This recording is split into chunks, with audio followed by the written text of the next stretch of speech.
Hi hello, this is Roshini.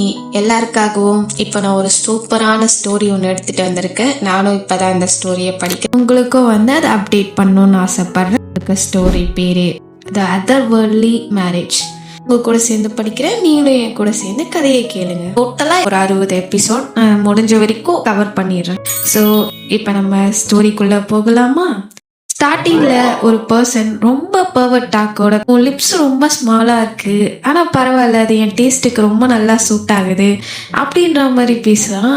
உடனே அதை interrupt பண்ணி, மைலாட், நீங்கள் நினைக்கிற மாதிரி நான் வேர்ஜன் இல்லையே, என்ன செய்ய அப்படின்ற மாதிரி சொல்கிறான். இதை கேட்டு அவங்க அப்பா டென்ஷன் ஆகி, பயாத்தாரிஸ் என்ன பண்ணுற அப்படின்னு சொல்லி ரொம்ப ஃபியூரியஸ் ஆகுறாரு. அதோட நிறுத்தாம, உங்களுக்கு தெரியும் ஒரு பொண்ணோட வேர்ஜினிட்டி அவ ஃபேமிலியோட மானத்துல எவ்வளோ அடங்கி இருக்கு, பட் இருந்தாலும் என்னை மன்னிச்சிடுங்கப்பா, நான் ஆல்ரெடி என் உடம்பையும் என் மனசையும் எங்கள் அகாடமியில் ஒன்றா படித்து என் கூட இருந்த ஒருத்தருக்கு கொடுத்துட்டேன்ப்பா அப்படின்னு சொல்கிறா. அவங்க அப்பாவும் டென்ஷன் ஆகுறாரு. பட் இருந்தாலும் அவள் சொல்கிறத கேட்காதீங்க மைலாட், அவள் அப்படிதான் சும்மா விளையாட்டுக்கெல்லாம் போய் சொல்லுவா, சின்ன பொண்ணு அப்படின்னு சொல்கிறாரு. பொண்ணு பார்க்க வந்தானே அந்த பர்வட்டம் நீங்கள் என்கிட்ட சொன்னது வேறையாச்சு, அவள் ரொம்ப ஸ்மார்ட்டாக இருப்பா, வேர்ஜனாக இருப்பா, எனக்கு ஒரு பையனை நல்லா பெற்று கொடுப்பா, என்கிட்ட பெரிய டவுரி அமௌண்ட்டையே கேட்டீங்க அப்படின்னு சொல்லவும் டக்குன்னு பயாத்தரிஸ் இருந்து, உங்களுக்கு இது என்னன்னு தெரியுமா அப்படின்ற மாதிரி ஒரு லாக்கெட்டை காட்டுறான். இது ஒரு வேர்ஜின் டெஸ்டர், இதில் ரெட் சிக்னல் காமிச்சதுன்னா நான் வேர்ஜின் இல்லைன்னு அர்த்தம் அப்படின்னு சொல்லி எடுத்து காட்டுறான். கரெக்டாக அந்த லாக்கெட்டோ ரெட் சிக்னல் வர அவ்வளோதான், அங்கேயே எல்லாம் முடிஞ்சு போச்சு. ஸோ ஸ்டார்டிங்கே அமக்கலமாக இருக்குது கதையே. அவங்க அப்பா கத்துறாரு பயாத்தரிஸ்னு, அங்கேருந்து பயாத்தரிஸ் ஓடிடுறான். அங்கேருந்து போன பயாத்தரிஸ் ரோட்டில் நடந்து போயிட்டு இருக்கும்போது புலம்புறான், என்னால் இதை ஏற்றுக்கவே முடியாது, எப்படி ஒருத்தன் ஃபர்ஸ்ட் டைம் பார்க்கும்போது இவ்வளோ காமக்கூடரனா பேசுவான், அந்த மூஞ்சல் மண்டையனை என் அப்பாவையும் சேர்த்து வச்சு எரிக்கணும்னு எனக்கு ரொம்ப ஆசையாக இருக்குது அப்படின்னு சொல்கிறா. பயாத்தரிஸ் அவ்வளோ கஷ்டப்பட்டு படித்தா, இருந்தாலும் அவளை எப்படி ட்ரீட் பண்ணுறாங்க பாரு, பாவப்பட்ட பொண்ணு, உண்மையிலே அவளுக்கு எவ்வளோ கஷ்டமாக இருந்திருக்கும். ஆமாம், நீங்கள் நினைக்கிறதெல்லாம் சரிதான் அப்படின்னு ரீடர்ஸ் நமக்கு இப்போ என்ன நடக்குது அப்படின்னு சொல்கிறாங்க. ஆக்சுவலாக பயாத்தரிஸ் இல்லை, ஒரு கார் ஆக்சிடெண்ட்டில் இறந்து ரீசெண்டாக நான் படித்த புக்குக்குள்ளே இப்போ ரீபர்த் ஆகியிருக்கேன். அந்த கேரக்டரோட பேர் தான் பயாத்தரிஸ் அரோசா. கதையில் அந்த குட்டி வில்லனோட ஒய்ஃப் தான் நான். இந்த கதையோட ஹீரோயின் கிட்ட வழிஞ்சு பேசி ஹீரோவால் ரொம்ப அசிங்கப்பட்டிருப்பான். பயாத்தரிஸ் அவள் ஹஸ்பண்டால் ரொம்ப குடும்பம் பண்ணப்பட்டா. அவள் ஓன் ஃபேமிலி கூட அவளை காசுக்காக இப்படி ஒரு முரடனுக்கு கல்யாணம் பண்ணி கொடுத்துட்டு அவளை அப்படியே கை கழுவி விட்டுட்டாங்க.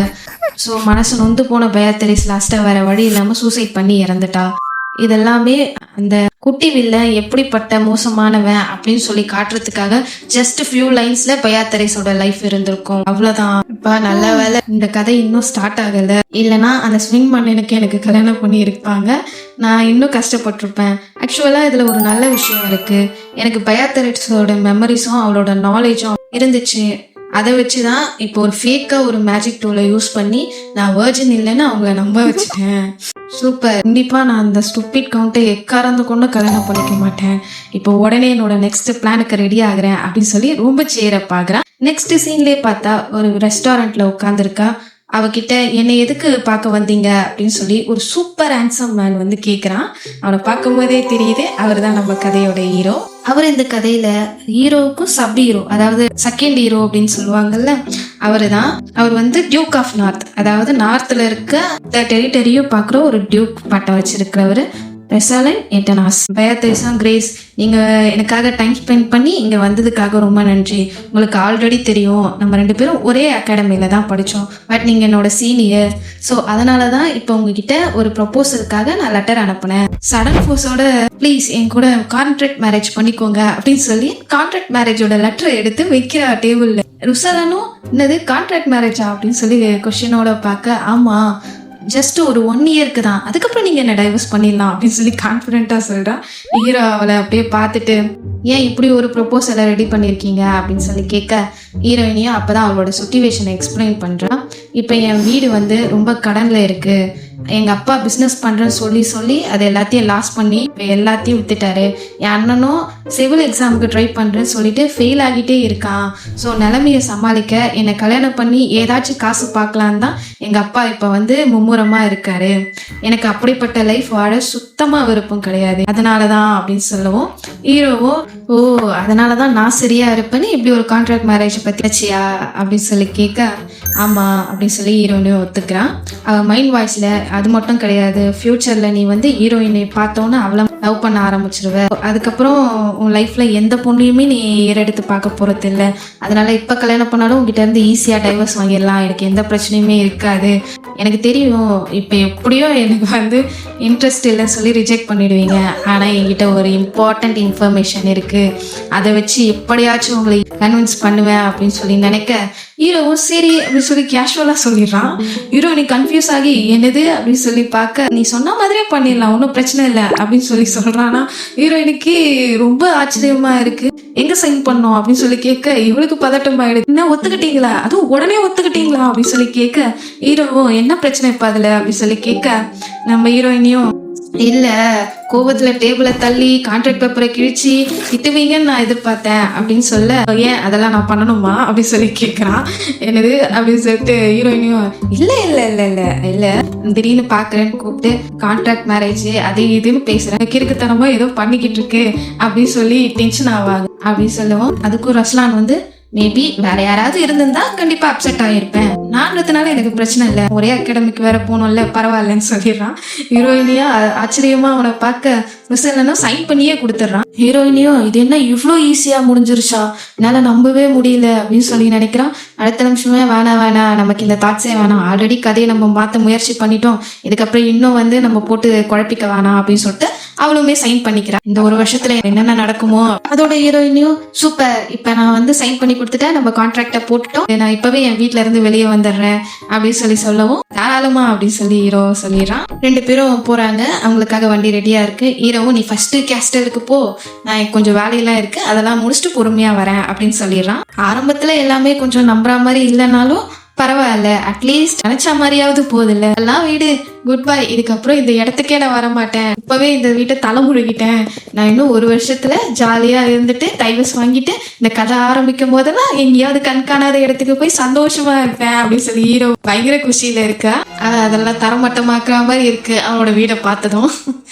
ஸோ அந்த கோஸ்ட் ஹவுஸுக்கு போகிறதுக்கு கொஞ்ச நேரம் முன்னாடி என்ன நடந்துச்சுன்னு நமக்கு காட்டுறாங்க. வண்டி போகிட்டு இருக்கும் போதே அங்க ஒரு வார்னிங் போர்டு இருக்கு, இந்த வழியா போனீங்கன்னா நீங்க டியூக்கோட கோஸ்ட் ஹவுஸுக்கு போவீங்க, ஸோ பார்த்து ஜாக்கிரதையா இருங்க அப்படின்னு சொல்லி இருக்கு. வழியா போகிட்டு இருக்கும் போதே 2-3 பேர் பேசிக்கிறாங்க, அந்த அன்லக்கி பர்சன் இவதானா அப்படின்னு சொல்லி கேட்கறாங்க. அதுக்கு பக்கத்துல இருக்கவங்க ஷூ அதெல்லாம் பேசாத, பேட் லக்கா இருக்கு அந்த பொண்ணுக்கு அப்படின்னு சொல்றாங்க. நம்ம ஹீரோயினுக்கு லைட்டா காதுல இச்சிங் ஆகுது, யாரோ நம்மளை பத்தி பேசுற மாதிரி இருக்கே அப்படின்னு நினைச்சுக்கிறா. அடுத்த செகண்டே கண்ணு வியப்போட பாக்குறா, பிகாஸ் அங்க ஒரு அழகா கார்டனே இருக்கு, அதை பாக்குற நமக்கே வந்து அவ்வளவு அழகா இருக்கு. ஹீரோயினும் வாவ் செமையா இருக்கு அப்படின்னு சொல்லி பாக்குறா. இந்த வழியா போக போக அவ ரசிச்சுக்கிட்டே போகிட்டு இருக்கா. டக்குன்னு அவளுக்கு ஒரு இல்யூஷன் வருது, வா இந்த பக்கம் வா ரொம்ப அழகா இருக்குல்ல அப்படின்னு சொல்லிட்டு முன்னாடி நடந்து போயிட்டு இருக்கா. அவ கூட யாரோ ஒருத்தங்க கொஞ்சம் டிஸ்டன்ஸ்ல வந்துகிட்டு இருக்கா மாதிரி இருக்கு. டக்குன்னு ஸ்னாப் ஆகி ரியாலிட்டிக்கு வந்தோன்னு ஓ இது பயாத்தரிசோட ஒன் ஆஃப் த மெமரி போல அப்படின்னு சொல்லி யோசிக்கிறா. அது போகும்போதுதான் கொஞ்சமா அப்படியே ஏதோ ஸ்ட்ரைக் ஆச்சு, சுத்தமா எதுவுமே ஞாபகம் வர மாட்டேங்குதே அப்படின்னு சொல்லி நினைக்கிறான். அதுக்குள்ள அந்த டிரைவரும் மேம் நம்ம வந்துட்டோம் அப்படின்னு சொல்றாங்க.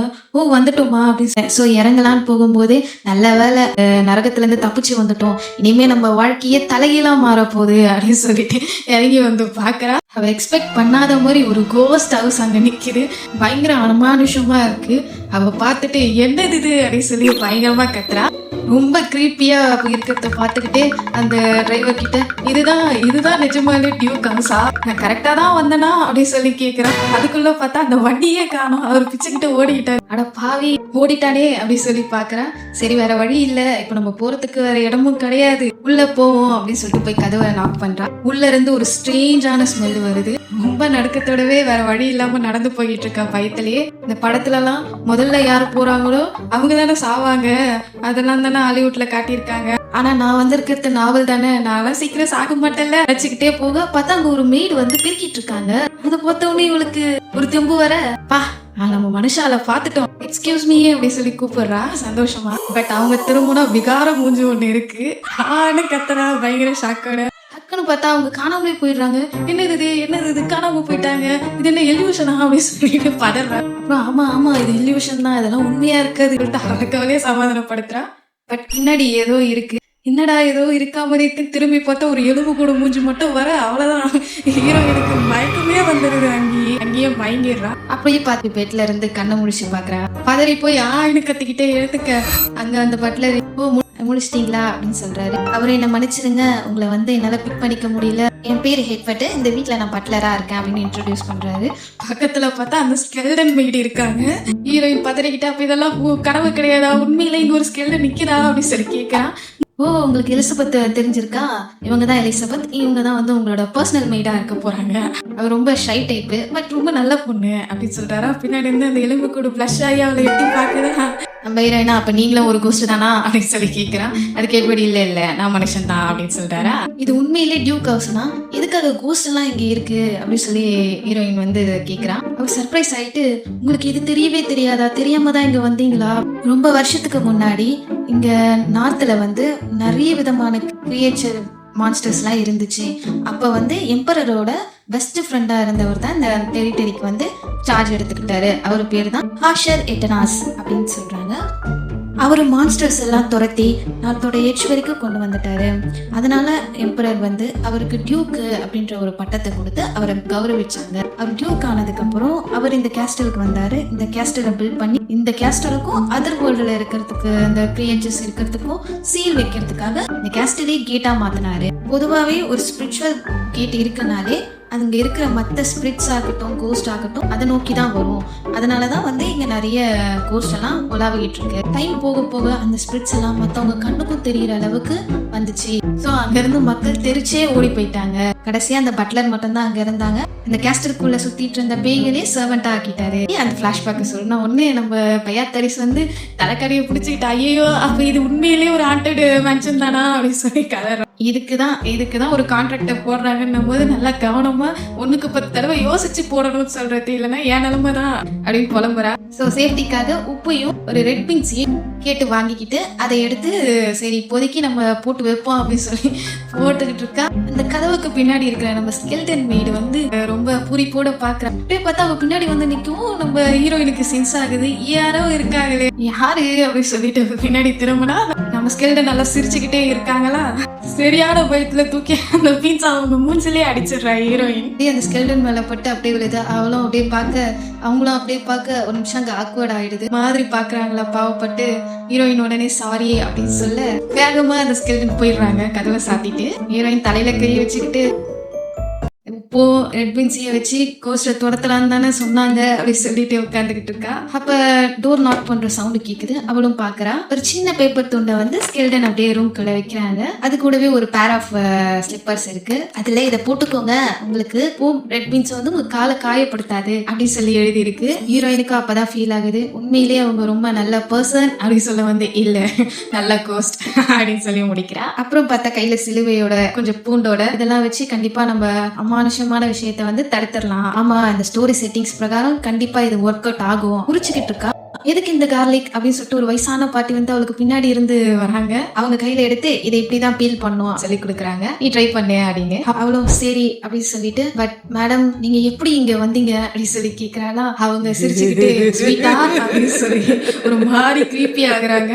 நீ மறுபடியும் தப்பா பண்றியே அப்படின்னு சொல்லவும் ஹீரோயின் அவங்கள பார்த்துட்டு அழுதுகிட்டே ஓடுறா. நான் என்ன நினைச்சேன், மாமனார் மாமியார்னு எந்த ஒரு பிரச்சனையும் இல்லாம இருக்கலான்னு பார்த்தேன். ஆனா எனக்கு வந்து கோஸ்ட் ஒரு மாமியார் ஆகிறாங்களே, இதெல்லாம் நியாயமே கிடையாது, எப்படி நான் இங்க வாழுவேன் அப்படின்னு சொல்லி கத்திக்கிட்டே போறா. ஸோ இப்படியாக நம்ம ஹீரோயினோட ஃபர்ஸ்ட் நாள் ரொம்ப மோசமா முடியுது. ஸோ அடுத்து என்ன நடக்குதுன்னு பார்க்கலாமா. அதுக்கு அடுத்த நாள் நம்ம ஹீரோயின் பொட்டி படுக்கையெல்லாம் எடுத்துக்கிட்டு வேகமாக மூச்சு பிடிச்சிக்கிட்டு நடக்கிறா. நான் சைடு கேரக்டராக இருந்து ரொம்ப கொடூரமாக சாக வேணாம்னு நினச்சேன். அதுக்காக இப்படி வந்து நான் வாழணுமா, நான் இதுக்கப்புறம் இங்கே இருக்கவே மாட்டேன், இன்னும் அந்த கான்ட்ராக்ட் வந்து வேலிட் ஆகலை, கல்யாணத்துக்கு முன்னாடியே எப்படியாவது இங்கேருந்து கிளம்பிடணும் அப்படின்னு சொல்லி நடந்து போயிட்டு அப்படியே நிற்கிறா அந்த கார்டன் முன்னாடி. ஸோ அடுத்து எங்கேயும் நம்ம போகிறதுக்கு வழி இல்லையே, அப்படியே அந்த பொட்டியை கீழே போட்டுட்டு இப்போ நான் என்னதான் செய்யறது அப்படின்னு சொல்லி ஃப்ரஸ்ட்ரேட் ஆகுறா. அடுத்த ஒரு வாரம் கழிச்சு இப்போ நம்ம ஹீரோவை காட்டுறாங்க. அவர் ரூம்ல உட்காந்து எழுதிக்கிட்டு இருக்கான். அப்போ அங்கே ஹீரோயின் வேகமாக ஓடி வந்து கதவை திறந்து, இவர் கிரேஸ் கத்துறா, நான் அவங்க கூட சேர்ந்து படுக்க போறேன் அப்படின்னு சொல்றா. ஹீரோவும் அவளை பார்த்துட்டு அவன் முன்னாடி நின்னுட்டு, "நீ என்ன கேட்கிறன்னு உனக்கு புரியுதா?" அப்படின்னு சொல்லி கேட்கிறான். அப்பதான் நம்ம ஹீரோயினுக்கு ஸ்ட்ரைக் ஆகி ஒரே எம்பாரஸோட, "இல்ல இல்ல சீச்சி அந்த மாதிரி நான் சொல்ல வரல" அப்படின்னு சொல்லி சொல்றான். ஹீரோவும், "ஃபர்ஸ்ட் நீ உள்ள வா, உள்ள உட்காந்து பேசுவோம்" அப்படின்னு சொல்றான். ஹீரோயினும் வரலாமா அப்படின்னு சொல்லிட்டு உள்ள வரா. 2 பேரும் பேசுறாங்க. ஹீரோவும், "இன்னும் நம்ம கல்யாணத்துக்கு 1 வாரம் இருக்கு, அதுக்குள்ள இப்பவே நீ என் பெட்டை ஷேர் பண்ணிக்கிறதுக்கு வந்துட்டியே என் கூட, என்ன ஆச்சு அப்படின்னு சொல்லி கேட்கிறான். ஹீரோயின் உடனே நீலக்கண்ணீர் விட்டுக்கிட்டு, "சாரி, உங்ககிட்ட நான் இதை கேட்க கூடாதுதான், என்னால இதுக்கு மேல தாங்க முடியாது, ஏன்னா அந்த கோஸ்ட் எல்லாம் சேர்ந்து என்ன தூங்க விட மாட்டேங்குது, 1 வாரமா நான் தூக்கம் இல்லாம கஷ்டப்பட்டுக்கிட்டு இருக்கேன், எனக்கு ரொம்ப சுத்தி சுத்தி வருது, முடியல" அப்படின்னு சொல்லி ரொம்ப கஷ்டப்பட்டு சொல்றான். கோஸ்ட் சர்வன்ட்ஸ் எல்லாம் வந்து நைட்ல உன்னை டிஸ்டர்ப் பண்றாங்களா அப்படின்னு சொல்லி கேட்கிறான். இல்ல, அவங்க வந்து என் ரூமுக்கு வரல, பட் நான் எப்பெல்லாம் வந்து எதாச்சியா பாக்குறேனோ அப்பெல்லாம் அவங்கள பார்த்துட்டு நான் கத்திடுறேன், ஆனா தூங்கும் போது மட்டும் அழுகிற சவுண்ட் கேட்டுக்கிட்டே இருக்கு, திடீர்னு கதவு திறக்கிற மாதிரி, திடீர்னு ஜன்னலை சாத்துற மாதிரிலாம் சவுண்ட் கேக்குது, இப்ப கூட நான் கத்திட்டேன், பிகாஸ் எனக்கு அவ்வளவு கோவம் வந்துச்சு, அங்க அந்த போர்ட்ரேட்ல இருந்து ஒரு ஈவலான ஸ்மைல பார்த்துட்டு ஒரு கோஸ்ட் சிரிக்குது வேற, குறையெல்லாம் சொல்றாளா. ஹீரோ அதெல்லாம் கேட்டு டக்குன்னு கிளம்புறான். இரு, நான் போய் அந்த பெயிண்டிங்கை எரிச்சிட்டு வரேன் அப்படின்னு சொல்லிட்டு, என்னது அப்படின்னு சொல்லி பார்க்க, ஆமா நீ தானே சொன்ன உன்னை அது வந்து ரொம்ப பயமுறுத்துதுன்னு, அப்படிப்பட்ட பெயிண்டிங்கே தேவையில்லை சொல்றானா. ஹீரோயினுக்கு இன்னும் பதறியது, வேண்டாம் வேண்டாம் அப்படிலாம் எதுவும் செஞ்சிடாதீங்க, மனசுக்குள்ளேயே யாருக்கு தெரியும் எவ்வளவு மதிப்பு உள்ளதுன்னு. அவனை தடுக்க ஹீரோவும், நான் உனக்கு ப்ராமிஸ் பண்ணிருக்கேன் உன்னை பத்திரமா பாத்துக்கிறேன்னு, உனக்கு ஏதாவது பிரச்சனைனா அதை நான் தான் தீர்த்து வைக்கணும் அப்படின்னு சொல்றான். ஹீரோயினு, அந்த பெயிண்டிங் பிரச்சனை கிடையாது, அந்த பெயிண்டிங்குள்ள இருந்து என்ன அப்படி மோசமா பாக்குற அந்த கோஸ்ட் தான் பிரச்சனை அப்படின்னு சொல்றா. ஹீரோவும், இருந்தாலும் அப்படின்னு சொல்ல, ஹீரோயின் டக்குன்னு, நான் சொல்றத கேளுங்க, நான் வந்து உங்க கூட சேர்ந்து தூங்கலான்னு தான் வந்தேன், ரொம்ப சேஃபா இருப்பேன், எனக்கு நல்லா தூக்கம் வரும், அதனாலதான் வந்தேன் அப்படின்னு சொல்றாளா. ஹீரோ ஒரு நிமிஷம் சிலுக்குது. அப்படியா, என் கூட இருந்தா நீ சேஃபா இருப்பேன்னு ஃபீல் பண்றியா, ரொம்ப கைண்டா கேக்குறானா. ஹீரோயினையும், ஆமா அப்புறம் நீ சொல்ல வரா, அதுக்குள்ள அவளுக்கு கொட்டாவியா வர, நீங்க தப்பா நினைச்சுக்கலாம், நான் போய் ஃபர்ஸ்ட் பெட்ல படுத்துக்குவா அப்படின்னு சொல்லி கேக்குறாளா. தாராளமா நீ படுத்துக்கோ, நான் சோஃபால படுத்துக்கிறேன் அப்படின்னு சொல்லி ஹீரோவும் சொல்லிடுறான். ஹீரோயினே கண்ணை மூடிட்டு நல்லா நிம்மதியா தூங்க ஹீரோ அவளை பார்த்துக்கிட்டு இருக்கான். அவளோட ஹேரை டச் பண்றான். திரும்பி, உங்களெல்லாம் கேஸ்டல்ல இருக்க விட்டுருக்கவே கூடாது, திரும்பி பாக்குறான். கோஸ்டுங்க வந்து அங்க இருக்கு. ஆக்சுவலா நான் அந்த கேட்டை எப்பவோ வந்து அழிச்சிருக்கணும், உங்க எல்லாரையும் சேர்த்து நான் அழிச்சிருக்கணும் அப்படின்னு சொல்லிட்டு பயங்கரமா கோவமாகறான். அவனை சுத்தி பயங்கர டார்க் ஆகுது. அந்த கோஸ்டுங்க எல்லாம் ஒரு நிமிஷம் அலறுது. நான் உங்களெல்லாம் வந்து விட்டு வச்சதுக்கு காரணம், உங்களெல்லாம் அழிக்கிறது கூட எனக்கு ஒரு பொருட்டாவே இல்லைன்றதுனாலதான் விட்டு வச்சேன் அப்படின்னு சொல்லிட்டு பயங்கர கோவமா இருக்கு. அந்த ரூமே டார்க் ஆயிடுது. ஹீரோ கண்ணெல்லாம் செவந்து இருக்கு. ஆல்ரெடி நான் வந்து என்னோட பொறுமையோட உச்சத்துக்கு வந்துட்டேன் அப்படின்னு சொல்லி என்னோட பவரை யூஸ் பண்றான். அந்த கோஸ்ட் எல்லாம் காத்தோட காத்தா அப்படி போயிடுதுங்க. அப்புறம் ஹீரோயின் பக்கம் திரும்பி அவன் நிம்மதியா தூங்கத்தை பார்த்துட்டு அவனும் சிரிச்சுட்டு, குட் நைட் பிரைட் அப்படின்னு சொல்றான்.